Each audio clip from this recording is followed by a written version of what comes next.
Serbia agreed, and as the Serbian president continues to remind the public, it did not sign with the agreement to which an annex was added, which is that it agrees with the agreement in its entirety, important information in its entirety, but that Kosovo must first fulfill the obligation to form the Association of Serbian Municipalities, by which the Serbian minority, that is, the majority in the north of Kosovo, will have a certain level of self-government.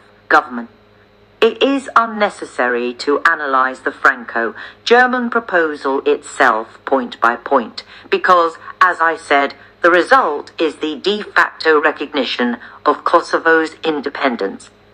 This time, the European Union, after previously threatening that the party that rejects the agreement will bear the consequences in the form of sanctions, promised the parties the continuation of financial assistance from the Union Fund as well as the further process of integration towards this organization.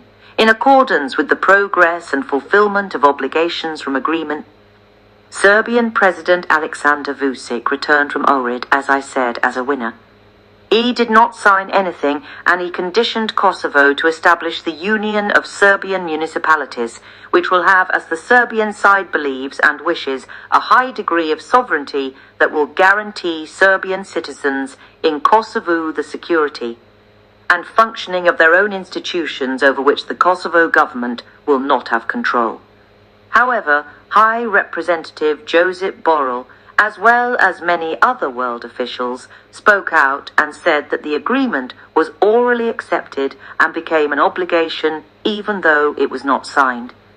You don't need to be a lawyer to understand that, even though it is not on paper, a contract that is orally accepted by both parties is legally binding and in its essence is no different than if it was signed on paper.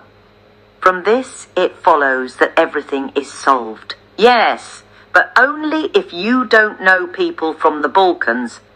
Serbian President Aleksandar Vučić knows that the formation of the community of Serbian municipalities is unacceptable for the Kosovo side. For the Albanians, it would be an act of treason.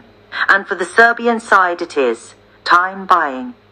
After all, the world does not respect Resolution 1244, which guaranteed Kosovo a high degree of self-rule, but to Serbia sovereignty over the territory. Why should Serbia stick to the agreement?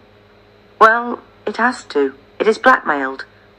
The ball has been moved to Kosovo's side of the court, and Kosovo Prime Minister Albin Kurti must find a way to fulfill his obligation to form a Serbian community without being lynched by his own countrymen.